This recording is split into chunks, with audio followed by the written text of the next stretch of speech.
چلیے بیٹھو. السلام علیکم. باری بڑی جلدی جلدی آ جاتی ہے، کیا وجہ ہے؟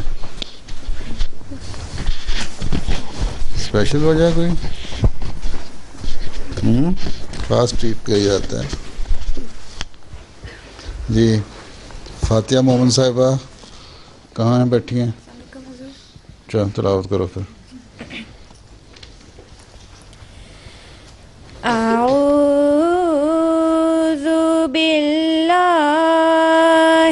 من الشیطان الرجیم.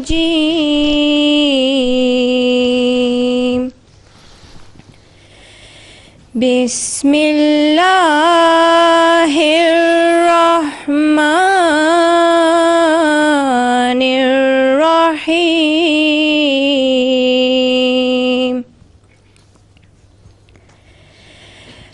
الحمد للہ الذی انزل علی عبدہ الکتاب ولم یجعل لہ عوجا.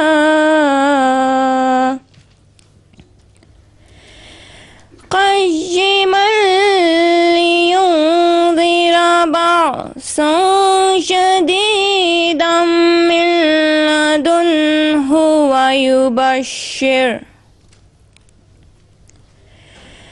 ويبشر المؤمنين الذين يعملون الصالحات أن لهم أجرا حسنا ماكثين فيه أبدا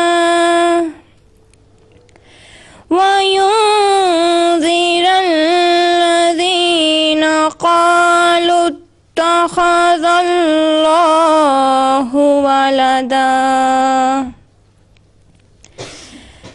ما لهم به من علم ولا لآبائهم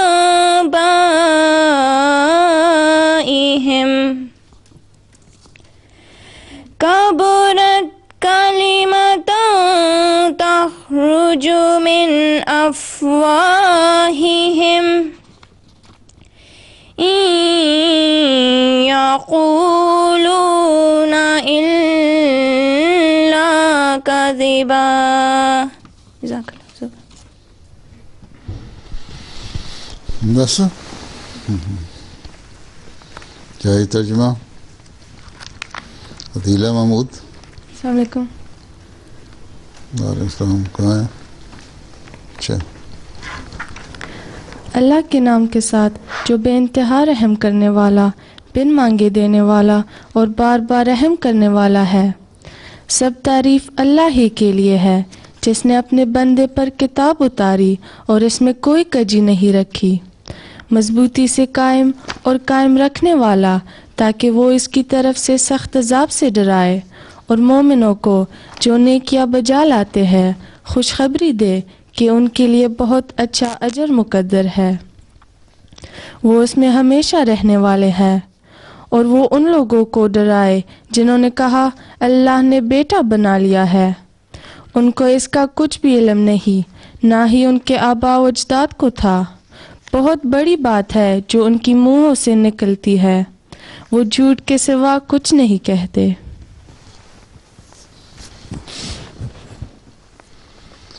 اچھا جی. حمدہ احمد حدیث. السلام علیکم حضرت. السلام. اللہم صلی علی محمد وعلی آل محمد کما صلیت علی ابراہیم وعلی آل ابراہیم انک حمید مجید. اللہم بارک علی محمد وعلی آل محمد کما بارکت علی ابراہیم وعلی آل ابراہیم انک حمید مجید. عن ابی ہریرہ رضی اللہ عنہ قال قال رسول اللہ صلی اللہ علیہ وسلم یخرج فی آخر الزمان دجال یختلون الدنیا بالدین یلبسون للناس جلود الضأن من الدین السنتهم احلی من العسل وقلوبهم قلوب الذئاب یقول اللہ عز وجل ابی یخترون ام علی یجترون حتی حلفت لأبعثن علی اولئک منہم فتنة تدع الحلیم منہم حیران. کنز الاعمال کتاب القیامہ. کنز الاعمال. ہاں جی نعیمہ چودھری صاحبہ کون ہے؟ چلیے ترجمہ پڑھ دو. حضرت ابو ہریرہ رضی اللہ عنہ بیان کرتے ہیں کہ آن حضرت صلی اللہ علیہ وسلم نے فرمایا آخری زمانے میں کچھ دجال ظاہر ہوں گے جو دنیا اور پیسے کے زور پر دین پھیلائیں گے اور لالچ کے ذریعہ لوگوں کے ضمیر خرید لیں گے. دنیا کے سامنے وہ بھیڑوں کا لباس پہن کر آئیں گے، یعنی بظاہر بڑے نرم مزاج اور ٹھنڈی طبیعت کے کس کا لباس پہن کے؟ بھیڑوں کا. بظاہر بڑے نرم مزاج اور ٹھنڈی طبیعت کے ہوں گے. ان کی زبانیں شہد سے بھی زیادہ میٹھی ہوں گی اور اپنی چکنی چپڑی اور میٹھی باتوں سے لوگوں کا دین بدلنے کی کوشش کریں گے، لیکن ان کے دل بھیڑیوں کیسے ہوں گے، یعنی اندر سے ان کی نیتیں سخت خراب اور ان کے ارادے بڑے خطرناک ہوں گے. اللہ تعالیٰ فرماتا ہے کہ میرے حلم کی وجہ سے ان کو دھوکہ لگا ہے اور میرے خلاف ایسی ناروا جرت کی ہے.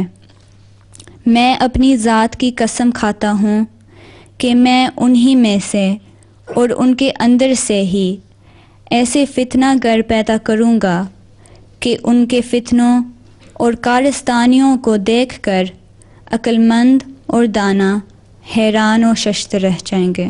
جزاک اللہ. میری مشکل تھی سمجھ آئی کسی کو؟ کیا آئی ہے؟ تو انہوں نے اکٹھے کچھ پیش کرنا ہے؟ بیٹھے ہوئے تینوں سارے اکٹھے. ہاں تم بتاؤ کیا آئی سمجھ؟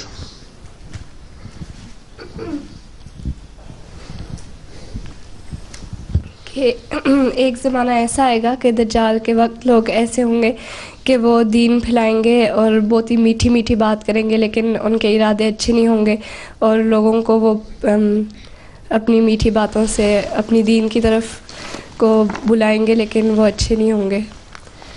اور اللہ تعالیٰ نے کہا ہے کہ صرف کہ میں اتنا وہ اچھا ان کے ساتھ وہ کرتا ہوں، لیکن ایکچولی وہ اچھے نہیں ہوتے. تو صرف کہ میں ان کے ساتھ اچھا کرتا ہوں، وہ اس طرح نہیں کرنا چاہیے. سمجھ آ گیا. چلو ٹھیک ہے. یہ لبنہ وحید نظم. السلام علیکم سر.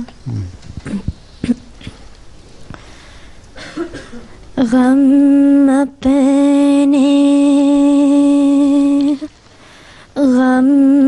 اپنے دوستوں کا بھی کھانا پڑے ہمیں، اغیار کا بھی بوجھ اٹھانا پڑے ہمیں، اس سے زندگی سے موت ہی بہتر ہے اے خدا، جس میں کہ تیرا نام چھپانا پڑے ہمیں.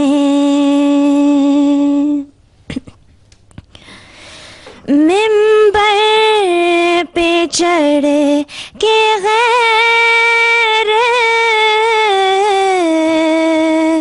کہے اپنا مدعا، سینے میں اپنے جوش دبانا پڑے ہمیں، سینے میں اپنے جوش دبانا پڑے ہمیں. سن مدعی نہ بات بڑھاتا نہ ہو یہ بات، کوچے میں اس کے شور مچانا پڑے ہمیں. پھیلائیں گے صداقتیں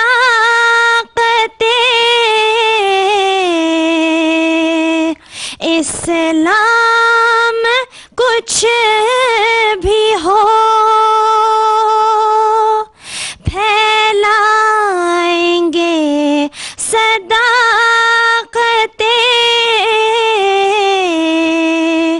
اسلام کچھ بھی ہو، جائیں گے ہم جہاں بھی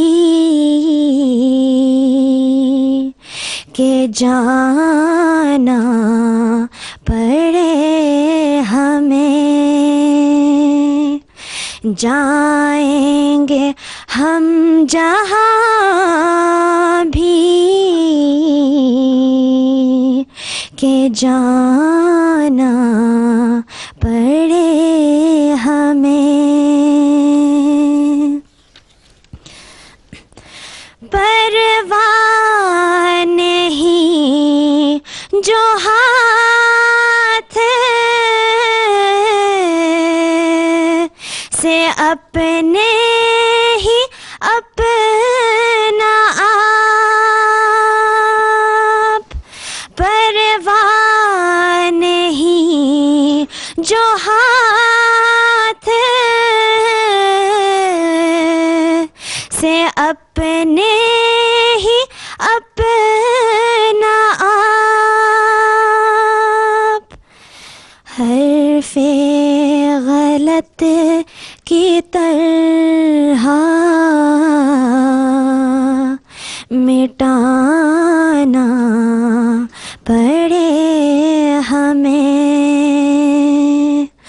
حرف غلط کی طرح مٹانا پڑے ہمیں. محمود کر کے چھوڑیں گے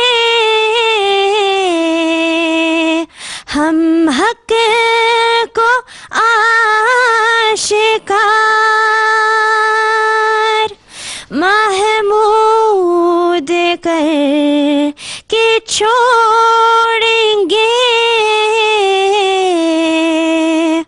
ہم حق کو آشکار، روئے زمین کو خواہ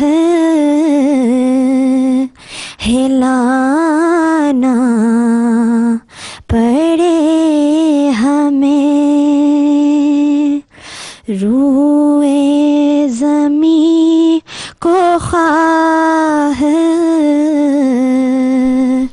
ہلانا پڑے ہمیں، پھیلائیں گے صداقتیں اسلام کچھ بھی ہو، جائیں گے ہم جہاں بھی کہ جانا پڑے ہمیں۔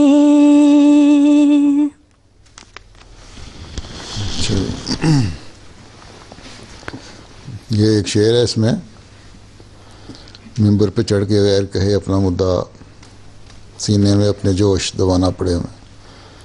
پاکستان میں یہی حالات ہیں،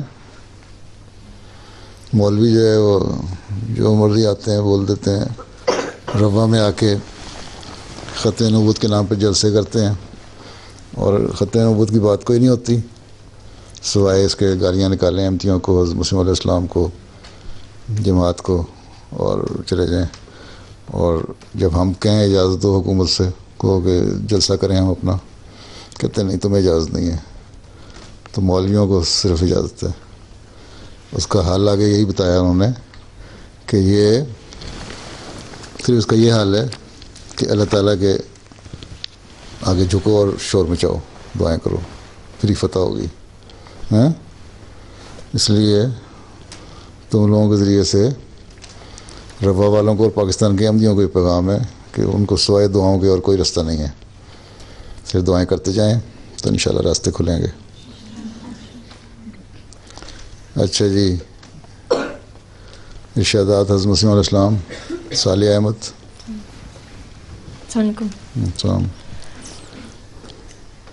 ارشادات حضرت مسیح موعود علیہ السلام۔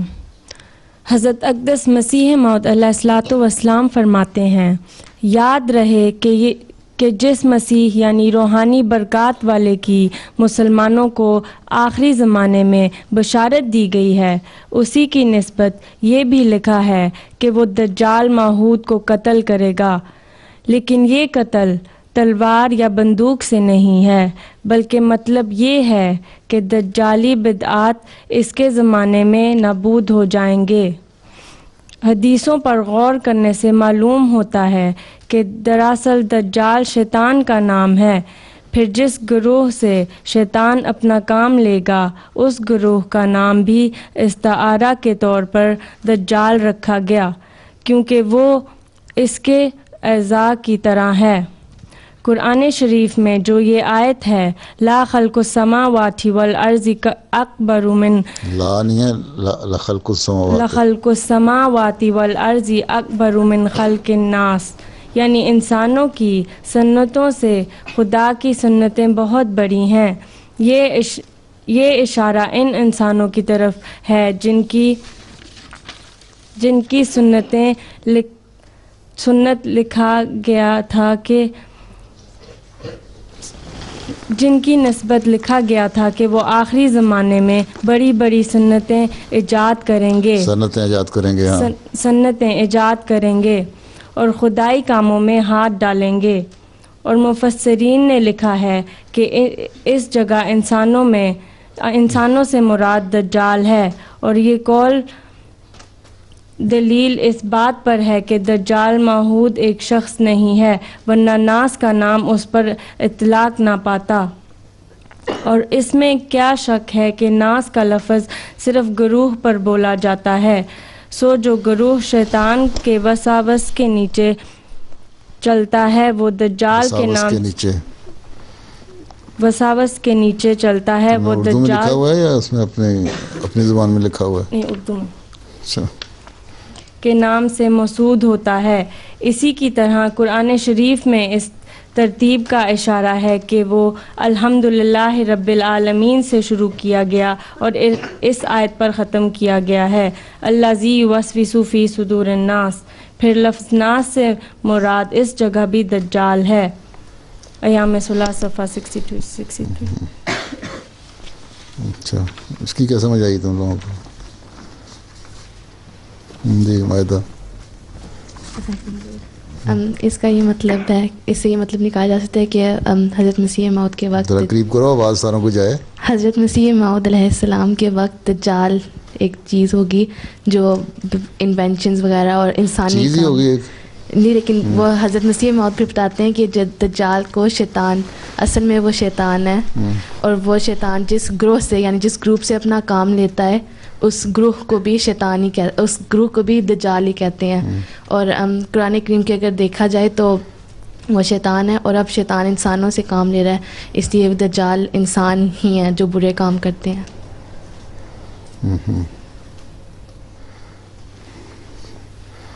کون ہے صنعتیں بنانے والے؟ کون ہیں بڑی بڑی جن کی جو ترقی کر رہے ہیں انڈسٹری میں اور ٹیکنالوجی میں؟ جی ان کا بھی نام آ گیا نا بیچ میں، جی پتہ لگ گیا نا کون ہے. چلو آگے. شمامہ اور حنا اور ملیہ پریزنٹیشن کون کر رہا ہے؟ دجال کی دیکھ کے آئے ہو ہیں؟ کس کو؟ دجال کو؟ چلو. بسم اللہ الرحمن الرحیم. پیارے حضور، آج ہم دجال کے بارے میں پریزنٹیشن کریں گے. ہمیں احادیث سے پتہ چلتا ہے کہ آخری مسیح کا ایک بڑا نشان یہ ہے کہ وہ دجال کے وقت میں ظاہر ہوں گے. حضور صلی اللہ علیہ وسلم نے مسلمانوں کو دجال پہچاننے کے لیے کثرت سے اس کا ذکر کیا ہے. میں اب حضور صلی اللہ علیہ وسلم کی اس ڈسکرپشن کا خلاصہ پیش کروں گی. مسلم کتاب الفتن باب ذکر الدجال میں حضرت ابن عمر رضی اللہ تعالیٰ عنہ سے روایت ہے کہ رسول کریم صلی اللہ علیہ وسلم نے فرمایا کہ مسیح الدجال دایاں آنکھ سے کانا ہے، یعنی وہ دایاں آنکھ سے نہیں دیکھ سکتا. دوسری احادیث مسند احمد میں حضرت ابو بکر رضی اللہ تعالیٰ عنہ سے روایت ہے کہ حضور صلی اللہ علیہ وسلم نے فرمایا کہ دجال دائیں آنکھ سے کانا ہوگا اور اس کی دونوں آنکھوں کے درمیان پیشانی پر کافر لکھا ہوئے گا. ایک تیسری احادیث کتاب مشکات میں حضرت ابو ہریرہ رضی اللہ تعالیٰ عنہ سے روایت ہے کہ رسول کریم صلی اللہ علیہ وسلم نے فرمایا کہ دجال ایک ایسے گدھے پر سوار ہو کر نکلے گا جو چاند کی طرح چمکے گا اور اس کے دونوں کانوں کے درمیان 70 با کا فاصلہ ہوگا. اور بھی بہت سی احادیث میں دجال کے متعلق تفصیل بیان ہے، جن میں کچھ اس طرح کی باتیں بیان ہیں کہ مسیح موعود دجال کے مقابلے پر خانہ کعبہ کا طواف کریں گے، یعنی دجال بھی خانہ کعبہ کا طواف کریں گے اور مسیح موعود بھی. اس کے علاوہ بیان ہے کہ دجال کے گدھے کے ایک سم سے دوسرے سم تک کا فاصلہ ایک سنگ سے دوسرے سنگ تک کا فاصلہ ایک دن اور رات کے سفر جتنا ہوگا. کیا لکھا ہو تم نے یہاں؟ سنگ ہی لکھا جو اس کے پاؤں ہیں. اچھا سم سے. اچھا. دوسرے سم تک کا فاصلہ ایک دن اور رات کے سفر جتنا ہوگا. پھر بیان ہے کہ دجال کے لیے زمین لپیٹ دی جائے گی حتیٰ کہ وہ مغرب کی طرف جاتے ہوئے سورج سے آگے نکل جائے گا. اسی طرح بیان ہے کہ دجال کی سواری کے اندر روشنیاں ہوں گی اور اس کے بہت سے دروازے اور کھڑکیاں ہوں گے. آج کل تیز رفتار ہوائی جہازوں نے عملاً یہی صورت پیدا کر دی ہے کہ وہ دو ملکوں کے درمیان فاصلہ بہت تیزی سے طے کرتے ہیں اور وقت کے درمیانی فرق کو ختم کر دیتے ہیں. اب ہم حضرت مسیح موعود علیہ السلام کی دجال کے بارے میں مزید تشریح سنتے ہیں. السلام علیکم حضور. اب میں حضرت مسیح موعود علیہ السلام کی کتب کی روشنی میں دجال کی حقیقت بیان کروں گی. حضرت مسیح موعود علیہ السلام نے بہت ساری مثالوں سے دجال کی حقیقت تفصیلاً فرمائی ہے. اس وقت میں آپ کے سامنے چند ایک پیش کروں گی. آئینہ کمالات اسلام میں حضرت مسیح موعود علیہ السلام فرماتے ہیں، دجال سے مراد دجالیت والے کاموں کا سلسلہ ہے. اس سے مراد پادری ہیں اور اس کے دعوے سے مراد خدائی امور میں دخل ہے۔ دجال کے معنی بجز اس کے اور کچھ نہیں کہ جو شخص دھوکہ دینے والا اور گمراہ کرنے والا اور خدا کے کلام کی تحریف کرنے والا ہو، اس کو دجال کہتے ہیں۔ سو ظاہر ہے کہ پادری لوگ اس کام میں سب سے بڑھ کر ہیں، کیونکہ حضرت مسیح موعود علیہ السلام فرماتے ہیں کہ ان لوگوں کا دجل اس قدر ہے کہ خام خواہ انسان کو خدا بنانے کے لیے کروڑوں روپے خرچ کر رہے ہیں اور لاکھوں رسالے اور کتابیں دنیا میں شائع کی ہیں اور اس کی غرض سے زمین کے کناروں تک سفر کرتے ہیں۔ اسی طرح ایام صلح میں سورہ الناس کے حوالے سے آپ فرماتے ہیں، بس لفظ الناس سے مراد دجال ہیں۔ ماں حاصل اس سورہ کا یہ ہے کہ تم دجال کے فتنے سے خدا تعالیٰ کی پناہ پکڑو۔ اس صورت سے پہلے سورہ اخلاص ہے جو عیسائیت کے اصول کے رد میں ہیں۔ ناس کا لفظ گروہ پر بولا جاتا ہے، اس واسطے دجال کا مطلب لوگوں کا گروہ ہے جو مل کر دجالی کام کرتے ہیں۔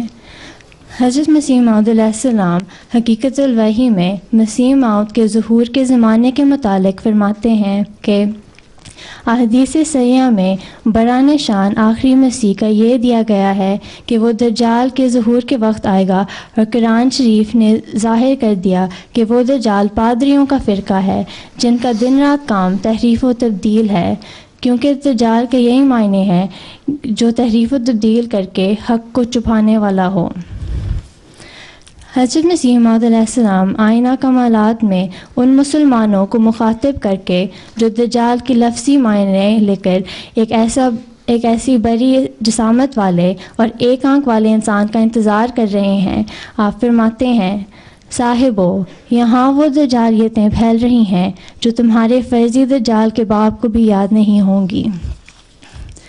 ایک آنکھ ہونے کے متعلق ازالہ اوہام میں آپ فرماتے ہیں، کیا اس جگہ نابینائی سے مراد جسمانی نابینائی ہے؟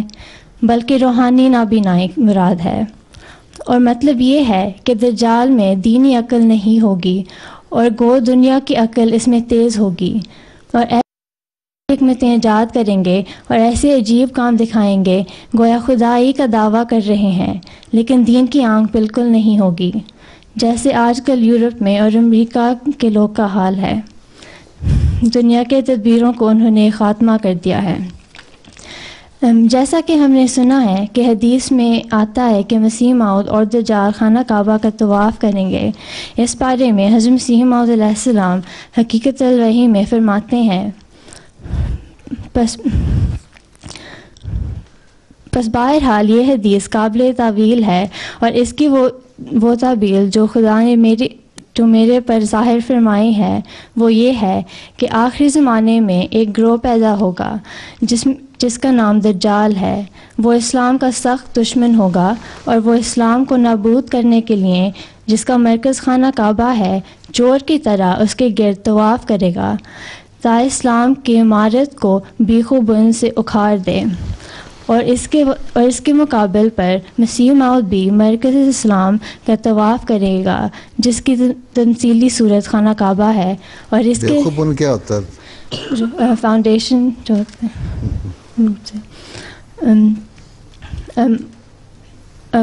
اور اس کے مقابل پر مسیح موعود بھی مرکز اسلام کا طواف کرے گا جس کی تمثیلی صورت خانہ کعبہ ہے، اور اس کے طواف سے مسیح موعود کی غرض یہ ہوگی کہ اس چور کو پکڑیں اور جس کا نام دجال ہے، اور اس کی دسترازیوں سے مرکز اسلام کو محفوظ رکھیں۔ اس کی دسترازیوں سے مرکز اسلام دسترازیوں سے کیا ہوتا ہے دسترازی؟ کہ اس کی جو حملے ہیں، ہاں جی، ایکسیسز ہیں سب، اردو انگلش میں یہ ہوگا نا؟ ہاں جی۔ حضرت صلی اللہ علیہ وسلم نے دجال کے فتنے سے بچنے کے لیے سورہ کہف کے پہلی 10 اور آخری 10 آیتیں پڑھنے کی ہدایت فرمائی ہے۔ اللہ تعالی ہم سب کو دجال کے ہر فتنے سے بچائے، آمین۔ اگر تم لوگ بعد میں سن لیا کرو نا، جب آتا ہے MTA پہ، میرا خیال ہے انگلش ٹرانسلیشن بھی آ جاتی ہے تو تم لوگ یہاں سن کے تمہارا تازہ ہوتا ہے اردو اور کے مطلب تم بہت سارے آ جائیں گے جب انگلش میں سنو گے. میرا خیال ساتھ ہی آ جاتی ہے نا, ریپیٹ ہوتی, سمجھ آئی؟ جن کو اردو بالکل نہیں آتی, اکثر کو نہیں آتی ویسے, تو انگلش میں سمجھ لیا کریں. مقصد سمجھانا ہے, تم پتہ ہونا چاہیے. کل پروگرام آ رہا تھا رائے خدا کا, تو ایک مشکات کی حدیث نکال کے غیر احمدی نے یہ سوال کیا تھا ان سے. وہاں تو انہوں نے تھوڑا سا جواب دیا تھا, تم نے اس کا پورا جواب دے دیا. ہیں تو میرا خیال ہے تمہاری رائے خدا بھی ہو گئی آج.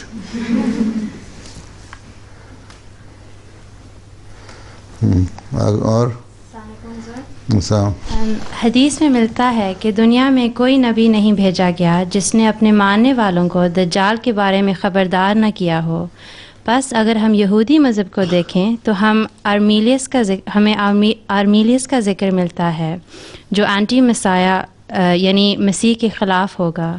آرمیلیس کے بارے میں پتہ چلتا ہے کہ وہ آخری زمانے کا بادشاہ ہوگا جو جروسلم کو فتح کرے گا اور یہودیوں پر ظلم کرے گا جب تک کہ اسے مسیح کے ہاتھ پر شکست یعنی ڈیفیٹ نہ ہو جائے. تفسیر کبیر سے لیا تم نے؟ حضور یہ میں نے انٹرنیٹ پہ ریسرچ کیا تھا لیکن ٹھیک ہے. اسی طرح نیو ٹیسٹمنٹ میں 1 اور 2 جان میں اینٹی کرائسٹ کا ذکر ملتا ہے. انٹرنیٹ پہ کس سائٹ پہ لیا تھا, کیا ہے سائٹ ہے؟ ویکیپیڈیا پہ شروع کیا تھا اور پھر وہاں سے میں نے تھوڑی سی ریسرچ کی تھی جو ان سی کتابوں کا ذکر ہوا تھا. کون سی؟ ان کا نام مڈراش ہوتی ہیں, وہ جو ایکسپوزیشن غیروں کی کتابیں جماعت کی نہیں. اچھا, دوسروں کی تھیں. ہاں جی, وہ کتابوں کی ریفرنس تھی لیکن میں نے کتاب کو صحیح طرح مطلب کہ سورس. ٹھیک ہے.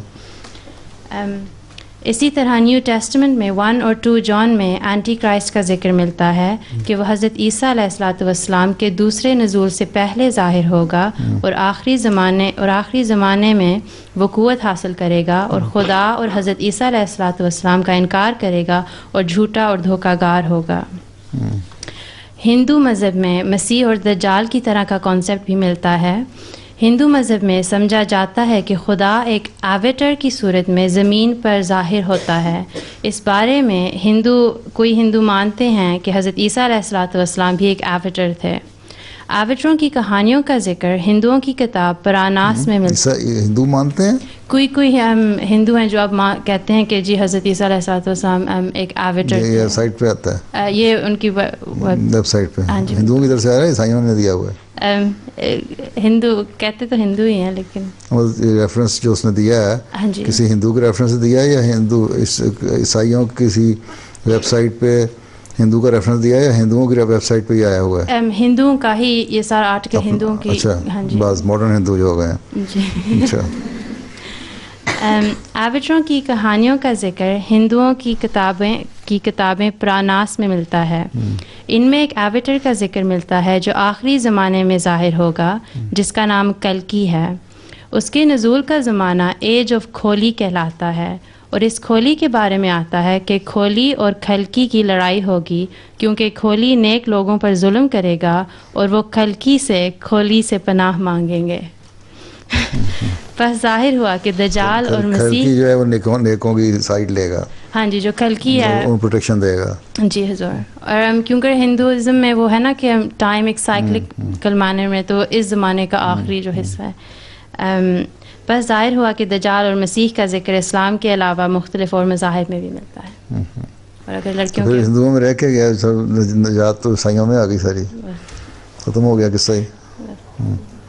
اور بس اگر لڑکیوں کا کوئی سوال. ہاں جی, کیوں جی سوال پوچھنا ہے؟ سوال پوچھو مائدہ.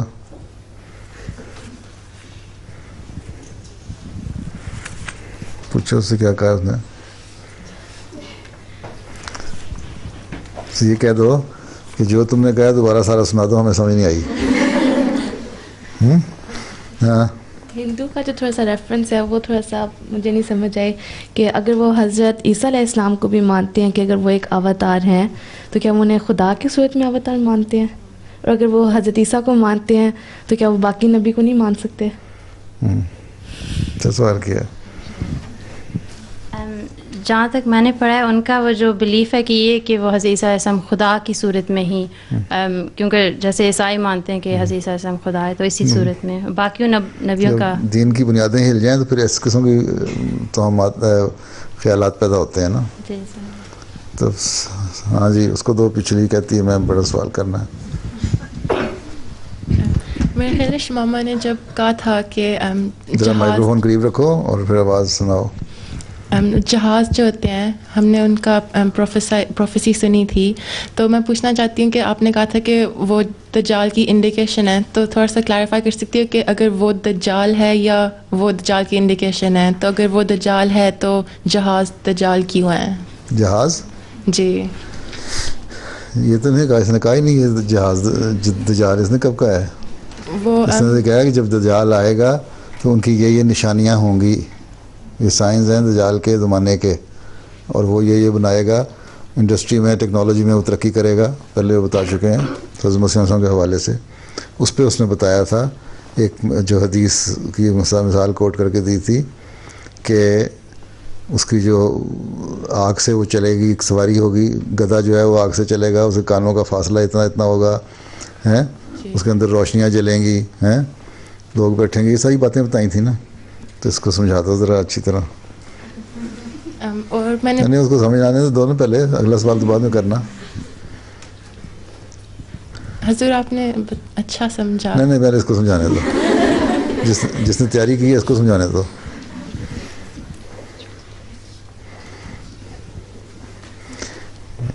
ہاں یہ کہتی ہے تم نے جو جہاز کا ذکر کیا تھا اس سے ایک کان اور دوسرے کان میں 70 ہاتھ کا فاصلہ ہوگا، اور اس کے اندر روشنیاں جل رہی ہوں گی، آگ سے وہ آگ کھائے گا، ہیں یہی نا، آگ سے چلے گا نہیں، آگ کھائے گا، اور لوگ اس میں بیٹھیں گے. تو وہ یہ کہہ رہی ہے وہ دجال ہے یا وہ دجال کا ایک نشانی ہے، نشان ہے، یہی کہنا چاہتی ہے تو کیا تقریباً کیا اس نے بتایا کہ دجال آئے گا تو یہ اس کی نشانیاں دوبارہ پڑھتا نا اتنا حصہ حدیث کا سواری والا.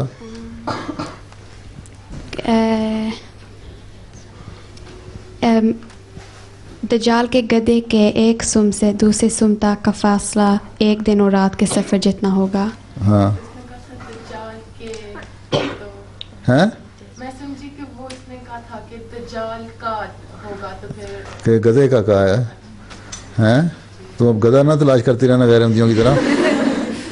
غیر احمدی یہی کہتے ہیں کہ یہ تو غلط ہے، نہ وہ بھی گدھا پیدا ہوا ہے جس کے کانوں کا فاصلہ 70 ہاتھ ہے، نہ ایسا گدھا ہم نے ابھی دیکھا ہے کہ جس کا ایک سم ایسٹ میں ہوگا تو دوسرا ویسٹ میں ہوگا، پچھلی ٹانگ ایسٹ میں ہوگی تو اگلی ویسٹ میں ہوگی ہیں، اور نہ وہ آگ کھاتا ہم نے گدھا دیکھا ہے. جب تک ہم وہ گدھا نہ دیکھ لیں جو آگ کھائے، جس کے کانوں کا اتنا فاصلہ ہو، جس کا ایک پاؤں مشرق میں ہو ایک مغرب میں ہو، جس کے اندر روشنیاں جل رہی ہوں، اس وقت تک ہم نہیں مانیں گے کہ مسیح موعود سچے ہیں. اب وہ گدھے کی تلاش میں ہے، اب وہ گدھے کی تلاش میں یا تو ختم ہو جائیں گے یا خود گدھے بن جائیں گے، اور کوئی حل نہیں. ہاں یہ کیا کہتی ہے؟ حضور ایک بات بتانی تھی کہ ہم میں سے کچھ لڑکیاں کل تبلیغ ٹریننگ سیمینار پہ گئے تھے، وہاں پہ بھی ایک نو مبین بتا رہے تھے کہ جی مرد تھا یا عورت؟ مرد. نو مبین بتا رہے تھے کہ ان کے فیملی میں سے بھی ان کا یہی خیال ہے کہ ایک گدھا لٹرلی آئے گا اور کھانا ہوگا، اور اگر وہ اتنا بڑا ہوگا تو اس کے بیچارے کے آگ جو کھائے گا وہ آگ کہاں سے جائے کھائے گا. تو خیر اس لیے سمجھتے ہیں کہ امام کی ضرورت ہی نہیں ہے کیونکہ وہ کبھی آئے گا نہیں.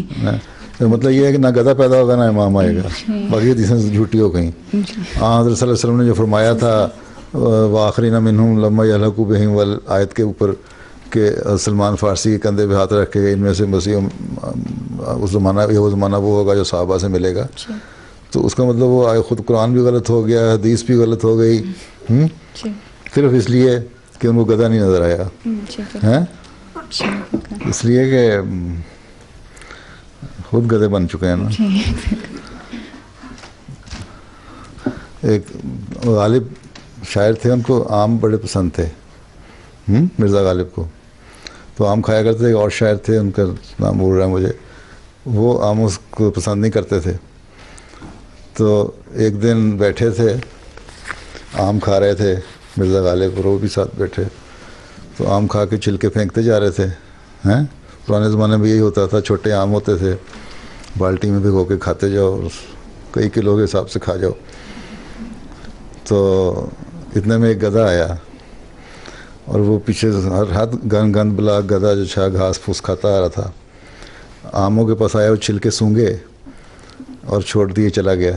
تو دوسرے نے کہا مرزا غالب کو کہ دیکھیں گدھا بھی آم نہیں کھاتا. کہتے میں تو پہلے ہی کہتا ہوں گدھے آم نہیں کھاتے. تو ان گدھوں کو بھی سمجھ نہیں آتی, نہ وہ گدھے آم کھاتے.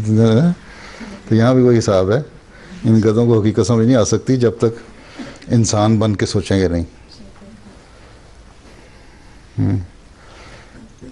جی السلام علیکم حضور. میں نے بتانا تھا کہ میں نے ایک کتاب پڑھی تھی جو ایک سنی کی طرف سے لکھی ہے, ان کے جو پوائنٹ آف ویو دجال کے بارے میں. تو انہوں نے اس میں یہ لکھا ہے کہ ان کے حساب سے وہ ایک انسان ہوگا جو جس کی ہیوج بہت بڑی باڈی ہوگی, اور اس کا ریڈ کمپلیکشن ہوگا, کرلی بال ہوں گے, ایسے سارا. تو ٹھیک ہے, پہلے وہ گدھا, حدیث میں گدھے کی مثال ہے, وہاں انسان ہوگا. حضرت عیسیٰ کی نشانیاں دی گئی ہیں. جی ضرور. اور ساتھ میں یہ بھی کہا کہ وہ گدھے کے ساتھ آئے گا, مطلب گدھے کے اوپر مطلب ہاں جی بیٹھا ہوا آئے گا. کیا تلاش کرتے رہے. اور حضور یہاں اس میں یہ بھی لکھا ہے کہ جو وہ جب آئے گا تو وہ کہے گا کہ میں ایک پروفٹ ہوں, میں نبی ہوں, تو مجھے مانو. تو لوگ اس کا مطلب ابھی تک تو نبی عام انسانوں کی شکل میں آتے رہے. یہ زمانہ ایسا آ گیا جس میں اتنا ہے, ایک جائنٹ قسم کا انسان پیدا کیا جائے گا, اس کے لیے پھر گدھا بھی اللہ تعالیٰ بنائے گا, پھر اس میں بیٹھے گا. بڑا مشکل کام ہے. تو یہ ویسے دنیا اتنی ٹیڑھی ہو چکی ہے, خاص طور پہ یہ قوم جو مسلمان ضدی ہو چکے ہیں نا, ان کا حال یہی ہے. اب ان کے لیے کوئی ایسی چیز ہی آنی چاہیے. جی. تو جب وہ پھر کہتے ہیں کہ جب وہ کہے گا کہ میں پروفٹ ہوں, پھر وہ لوگ مانیں گے نہیں اس کو, ظاہر ہے اس کا مطلب پھر وہ مطلب انکار کریں گے. تو جب وہ پھر یہ کہے گا کہ میں اللہ ہوں, تو پھر وہ اس وقت پھر وہ جو مرضی بناتے رہیں وہ اللہ میاں کی طرف سے پھر وہ کہتے ہیں کہ اس وقت اس کی آنکھ پھر اللہ میاں چھین لے گا ایک, تو ایسے وہ پھر ایک آنکھ والا بن جائے گا. ایک طرف وہ پروفٹ ہوگا, ایک طرف وہ ایک آنکھ والا دجال. وہ تو اس کا عیب نظر آ گیا, اس کی برائی ہو گئی. ایک آنکھ نہ ہونا تو وہ ہے جو دین کی آنکھ نہیں ہونا ہے. تو اس کا مطلب پھر وہ ایک طرف وہ کہتے ہیں نبی ہوگا اور وہ بیٹھے گا اور اصلاح کرے گا, دوسری طرف اللہ تعالیٰ اس سے ناراض بھی ہو جائے گا, اس کی آنکھ بھی چھین لے گا. حضور مزے والی بات یہ ہے کہ ڈسکوالیفائی ہو گیا اپنے پرانے بنیادی ٹائٹل سے. جی حضور. میں یہ کہنے لگی تھی کہ مزے والی بات یہ کہ میں نے ساری کتاب پڑھی ہے اور وقت ضائع کیا. جی, اور مجھے یہ پتہ لگا آخر میں کہ اس میں کوئی بھی ریفرنس نہیں ہے. تمہیں یہ پتہ لگ گیا کہ اگر کوئی شک تھا نا جماعت احمدیہ کی سچائی کے بارے میں, وہ دور ہو گیا ہوگا. جی حضور. جی. ان کے پاس کوئی دلیل نہیں, کوئی تک نہیں. بس یہ کہا کہ فلانے ورس میں ایسے لکھا ہوا ہے قرآن مجید میں, کوئی ریفرنس نہیں ہے. کوئی ریفرنس نہیں ہوگا. اور بس باقی اگلا پروگرام پہلے کر لو, نظم پڑھ لو پہلے. دجال تو ختم ہی نہیں ہونا کبھی. مجھے دیکھ طالب منتظر, مجھے دیکھ شکل مجاز میں, جو خلوص دل کی رمق بھی ہے, تیرے یاد آئے نیاز میں. مجھے دیکھ طالب منتظر, تیرے دل میں میرا ظہور ہے, تیرا سر ہی خود سر طور ہے, تیری آنکھ میں میرا نور ہے، مجھے کون کہتا ہے دور ہے، مجھے دیکھتا جو نہیں ہے تو، یہ تیری نظر کا قصور ہے، مجھے دیکھتا جو نہیں ہے تو، یہ تیری نظر کا قصور ہے، مجھے دیکھ طالب منتظر، مجھے دیکھ شکل مجاز میں کہ ہزاروں سجدے تڑپ رہے ہیں تیری جبین نیاز میں، مجھے دیکھ طالب منتظر، مجھے ڈھونڈ دل کی طرف میں تو، مجھے دیکھ روئے نگار میں، کبھی بلبلوں کی صدا میں سن، کبھی دیکھ گل کے نکھار میں، میری ایک شان خزاں میں ہے، میری ایک شان بہار میں، مجھے دیکھ طالب منتظر، مجھے دیکھ شکل مجاز میں کہ ہزاروں سجدے تڑپ رہے ہیں تیری جبین نیاز میں، مجھے دیکھ طالب منتظر، میرا نور شکل ہلال میں، میرا حسن بدر کمال میں، کبھی دیکھ طرز جمال میں، کبھی دیکھ شان جلال میں، رگ جاں سے ہوں میں قریب تر، ہوں میں قریب تر، جی سر، ہوں میں رگ جاں سے ہوں میں قریب تر، تیرا دل ہے کس کے خیال میں، رگ جاں سے ہوں میں قریب تر، تیرا دل ہے کس کے خیال میں، مجھے دیکھ طالب منتظر، مجھے دیکھ شکل مجاز میں کہ ہزاروں سجدے تڑپ رہے ہیں تیری جبین نیاز میں، مجھے دیکھ طالب منتظر۔ اقبال بڑے شاعر تھے نا، بڑے اسکالر، فلسفی، اور ڈاکٹر علامہ اقبال کہلاتے ہیں، ان کی بھی آج کل بحث چل رہی ہے کہ جی اب اعتراض یہ انہوں نے شروع کر دیا، چلو مولوی تو اعتراض کرتے ہیں احمدیوں پہ کہ جی حضرت مسیح علیہ السلام پہ ان کو اعتراضوں کی عادت ہے، ان کا علم نہیں ہے، لیکن اقبال تو بہت بڑے اسکالر تھے، بڑے پڑھے لکھے تھے، انہوں نے بھی اعتراض کیے ہوئے ہیں، تو خیر بہرحال ان کے اعتراضوں کے جواب تو آج کل راہ ہدایت میں دے رہے ہیں، اگر تم لوگ سنو کبھی تو مل جائیں گے۔ لیکن اقبال ہی تھے جن کے والد بھی احمدی تھے، جن کے بھائی بھی احمدی، ان کے بھتیجے بھی احمدی، یہ خود بھی ایک زمانے میں ہوئے تھے لیکن پھر چھوڑ گئے، سیاست کی نظر ہو گئے۔ خیر بہرحال انہوں نے ایک نظم لکھی تھی، شکوہ کیا تھا اللہ تعالیٰ سے کہ مجھے نظر آ شکل مجاز میں کہ ہزاروں سجدے تڑپ رہے ہیں میری جبین نیاز میں۔ اس پہ حضرت نواب مبارکہ بیگم صاحبہ نے یہ جواب دیا تھا کہ اگر دیکھنا چاہو تو اللہ تعالیٰ کی قدرت کو ہر جگہ دیکھ سکتے ہو، اور وہی نظر آتی ہے. اللہ تعالیٰ کوئی ایک فزیکل جسم بن کے سامنے نہیں آ جائے گا کہ تمہیں نظر آ جائے ہیں جس طرح وہ لوگ گدھے کی تلاش میں دجال کے. تو یہ شکوہ کا جواب ہے. اللہ تعالیٰ نے خود فرمایا نا انا فی خلق السماوات والارض واختلاف اللیل والنہار لآیات لأولی الالباب. عقل مندوں کے لیے دن اور رات اور دن کا عدل نہ بدلنا اس میں سب نشانات ہیں عقل مندوں کے لیے. تو عقل سے کام لینے کی پہلے ضرورت ہے, اس کے بعد پھر ہے.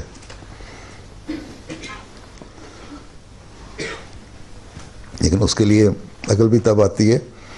اللہ تعالیٰ نے لایا الذین یذکرون اللہ قیاما وقعودا وعلی جنوبہم ویتفکرون فی خلق السماوات والارض, کہ وہ بیٹھے ہوئے بھی اٹھے ہوئے بھی اللہ تعالیٰ کا ذکر کریں, یاد کریں اور زمین و آسمان کی جو پیدائش ہے اس پہ غور کریں, تب نظر آئے گا کہ خدا ہے.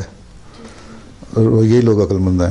تو یہ نشانی عقل مندوں کی یہ ہے, یہ نہیں ہے کہ ظاہری شکل دیکھ کے تو بغیر سوچے سمجھے باتیں کر دو. آگے کیا ہے black hole and stars Ghazala. جیسے کہ آپ نے ہمیں لاسٹ کلاس میں اسٹار بیز کی ریسرچ کے بارے میں بتایا تھا, آج ہم اس ریسرچ کو قرآن اور پیش گوئیوں کے ساتھ لنک کرنے کی کوشش کریں گے. پہلے لائقہ ہمیں نہیں, پہلے ہی بابا جی ہمیں قرآنک پوائنٹ آف ویو بتائیں گی, پھر لائقہ ہمیں سائنٹیفک بیک گراؤنڈ بتائیں گی, اور پھر میں پیش گوئیوں کے بارے میں بتاؤں گی. اچھا چلو, کتنا لمبا ہے؟ 10 منٹ؟ 30 منٹ. ہاں چلو شروع کرو. السلام علیکم حضور. سب سے پہلے ایڈون ہبل نے 1920 میں یہ کہا تھا کہ کائنات مسلسل پھیل رہی ہے, جس کو اب سائنسی دنیا میں ایک حقیقت کے طور پر مانا جاتا ہے, مگر یہی بات کئی سو سال پہلے قرآن کریم نے بیان کی تھی. جیسے قرآن کریم میں آتا ہے, اور ہم نے آسمان کو ایک خاص قدرت سے بنایا اور یقیناً ہم وسعت دینے والے ہیں.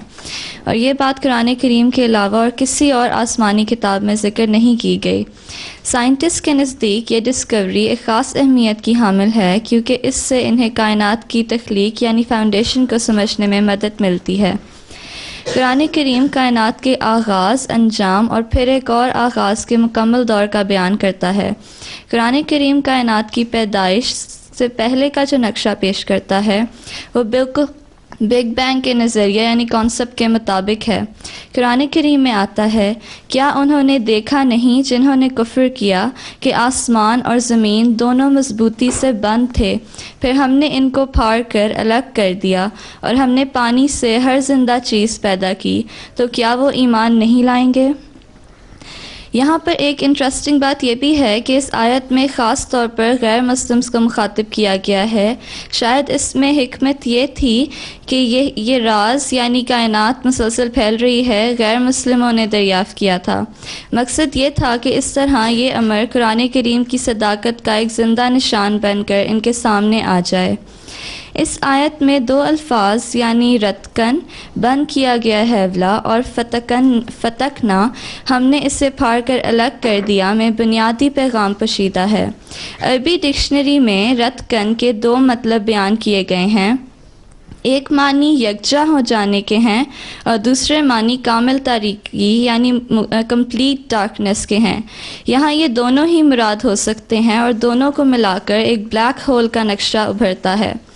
اور تفسیر صغیر میں اس کا ایک اور معنی بھی بیان کیے گئے ہیں کہ جیسے جب دنیا میں بہت زیادہ برائی پھیل جاتی ہے اور مختلف جو ہوتی ہیں بدعتیں وہ پھیلنا شروع ہو جاتی ہیں اور اکٹھی ہو جاتی ہیں, تو پھر خدا تعالیٰ اپنے روحانی پانی کے ذریعے اور انبیاء کو بھیج کر اس کو توڑ کر علیحدہ کر دیتا ہے, ایک نئی روحانی دنیا کا آغاز کر دیتا ہے. سورج سے بڑے ستارے جب اپنا دور ختم کر چکتے ہیں تو ان کی کشش ثقل ان کو سکیڑ کر چھوٹی سی جگہ پر سمیٹ دیتی ہے, اور ایٹمز اور مالیکیولز کے شرنک ہونے کی وجہ سے ایک عجیب قسم کی انرجی بنتی ہے جو نہ صرف دوسرے سٹارز کو اپنی طرف کھینچتی ہے بلکہ لائٹ کو بھی کھینچ کر اپنے اندر سے باہر جانے سے روک دیتی ہے, جس کے نتیجے میں مکمل تاریکی پیدا ہو جاتی ہے. اسی وجہ سے اسے بلیک ہول کہتے ہیں, اور اسی لیے قرآن کریم میں رتکن کا لفظ استعمال کیا گیا ہے جس کا مطلب ہے کمپلیٹ ڈارکنیس. قرآن کریم بڑی وضاحت سے بیان کرتا ہے کہ اس کائنات کا خاتمہ ایک اور بلیک ہول کی صورت میں ہوگا. اس طرح کائنات کی ابتدا یعنی سٹارٹ اور اختتام یعنی اینڈ ایک ہی طرز پر ہوگا اور یوں کائنات کا دائرہ مکمل ہو جائے گا. چنانچہ قرآن کریم اعلان کرتا ہے جس دن ہم آسمان کو لپیٹ دیں گے جیسے دختر تحریروں کو لپیٹتے ہیں. اس آیت سے واضح ہوتا ہے کہ کائنات ابدی یعنی ہمیشہ رہنے والی نہیں ہے، نیز ایک وقت یہ عالم لپیٹ دیا جائے گا. سائنٹسٹ جو بلیک ہول کا نقشہ کھینچتے ہیں وہ اسی آیت کے بیان کردہ نقشہ سے سملیرٹی رکھتا ہے. اسی آیت میں آگے خدا تعالیٰ بیان کرتا ہے جس طرح ہم نے پہلی تخلیق کا آغاز کیا تھا اس کا اعادہ کریں گے. یہ وعدہ ہم پر اعادہ کریں گے، یہ وعدہ ہم پر فرض ہے، یقیناً ہم یہ کر گزرنے والے ہیں. اس آیت میں یہ وعدہ دیا گیا ہے کہ جب کائنات ایک بلیک ہول میں گم ہو جائے گی تو اس کے بعد ایک نیا آغاز ہوگا. اللہ تعالیٰ کائنات کی اثر نو تخلیق کرے گا جیسا کہ اس نے پہلے کی تھی. قرآن کریم اور سٹارز. پہلے زمانہ میں تمام اہل علم اور دانشور اس بات پر متفق تھے کہ زمین ساکن یعنی سٹل ہے اور سورج، چاند اور دیگر سٹارز اس کے گرد مسلسل گھوم رہے ہیں. اگر قرآن کریم میں یہ کہا جاتا کہ زمین سٹل ہے اور سٹارز اس کے گرد گھوم رہے ہیں تو اس وقت کے لوگ تو اس پر مطمئن ہو جاتے، مگر یہ بعد میں آنے والوں کے نزدیک قرآن کریم کے نازل کرنے والے کی لا علمی کا ثبوت قرار پاتا. اسی لیے اس وقت کے لوگ اسی لیے قرآن کریم اسے یوں بیان کرتا ہے اور تو پہاڑوں کو دیکھتا ہے اس حال میں کہ انہیں ساکن و جامد گمان کرتا ہے حالانکہ وہ بادلوں کی طرح چل رہے ہیں. یہ اللہ کی سنت ہے جس نے ہر چیز کو مضبوط بنایا. اس اعلان سے کہ پہاڑ مسلسل حرکت میں ہیں لازماً یہی نتیجہ نکلتا ہے کہ زمین بھی ان کے ساتھ گھوم رہی ہے. جیسا کہ اللہ تعالیٰ نے سب چیزوں کو اس خوبی سے پیدا کیا ہے کہ انہیں اپنے مقام سے ہٹایا نہیں جا سکتا، اور جو چیز اپنے مقام سے ہٹائی نہ جا سکے وہ زمین کو چھوڑ کر اس کے سرکل یعنی مدار سے باہر نہیں جا سکتی. قرآن کریم سٹارز کے متعلق یہ بھی فرماتا ہے کہ تمام سٹارز حرکت کر رہے ہیں اور کوئی بھی ان میں سے سٹل نہیں ہے. جیسا کہ قرآن کریم میں آتا ہے سب اپنے اپنے مدار میں رواں دواں ہیں. اس سے ثابت ہوتا ہے کہ تمام سٹارز اپنے اپنے آربٹ میں گھوم رہے ہیں. سورج کے متعلق بھی قرآن کریم بیان کرتا ہے اور سورج ہمیشہ اپنی مقررہ منزل کی طرف رواں دواں ہے. یہ کامل غلبے والے اور صاحب علم کی جاری کردہ تقدیر ہے. السلام علیکم حضور. میں تھوڑا سا یہ بتاؤں گی کہ بلیک ہولز کیسے بنتے ہیں اور جو ریسنٹ اسٹڈیز ہو رہی ہیں وہ ان کے بارے میں کیا کہتی ہیں. کتنی دیر کا تمہارا مضمون؟ تقریباً 3 منٹ کا ہے. اچھا. سٹارز جیسا کہ ہمارا سورج نیوکلیئر فیوژن کی وجہ سے اتنی انرجی ایمٹ کرتے ہیں. نیوکلیئر فیوژن ایک ایسا پروسیس ہے جس میں 2 اسمالر ایٹمز فیوز کرتے ہیں اور فیوز کرنے کے بعد ایک بگر ایٹم بنتا ہے. ایک سٹار کی لائف اسپین میں ایک ایسا وقت آتا ہے جب نیوکلیئر فیوژن آف ایلیمنٹس مشکل ہو جاتی ہے. اس اسٹیج کے دوران اس سٹار کو ایک ریڈ جائنٹ کہا جاتا ہے اور وہ ریڈ جائنٹ ایونچولی ایک سپرنووا بن جاتا ہے. ایک ریڈ جائنٹ ہونے کے لیے اس سٹار کو ہمارے سورج سے 30 گنا بگر ہونے کی ضرورت ہوتی ہے. سائنسدانوں کا یہ ماننا ہے کہ سپرنووا اسٹیج کے دوران جو کہ چند ہفتوں یا مہینوں کا ہوتا ہے اتنی روشنی ایمٹ کی جاتی ہے کہ وہ سپرنووا پوری گیلیکسی کو آؤٹ شائن کر دیتا ہے. ایک سٹار جتنی انرجی ایمٹ کرتا ہے اپنی لائف ایگزسٹنس کے دوران اس سے زیادہ انرجی سپرنووا اسٹیج میں ایمٹ کی جاتی ہے. اسٹیج کے دوران سٹار کا زیادہ تر ماس بھی لاس ہو جاتا ہے اور تھوڑی دیر بعد سٹار کی کور کلیپس کر جائے گی. اسی وجہ سے وہ سٹار ایک بلیک ہول بن جائے گا. بلیک ہولز کی اتنی گریویٹیشنل پول ہوتی ہے کہ لائٹ کی روشنی بھی ایکسکیپ نہیں کر سکتی. جیسے کہ حضور نے پچھلی کلاس میں فرمایا سائنٹیفک امریکن میں بلیک ہولز کے بارے میں ایک مضمون چھایا گیا. ریسنٹ اسٹڈیز سے اب یہ پتہ چل رہا ہے کہ بلیک ہولز کے ذریعے سے سٹار برسٹ زیادہ ہو رہی ہیں. اس کو سٹار برسٹ بھی کہا جاتا ہے. سٹار برسٹ سیف فیٹ گیلیکسیز میں بہت عام ہیں جیسا کہ ان کی سینٹرز میں ایک میسو سپر بلیک ہول بھی ہے. چونکہ یہ سپر میسو بلیک ہول بہت زیادہ ایکسٹرا انرجی ایمٹ کرتا ہے سیف فیٹ گیلیکسیز چمکتی نظر آتی ہیں.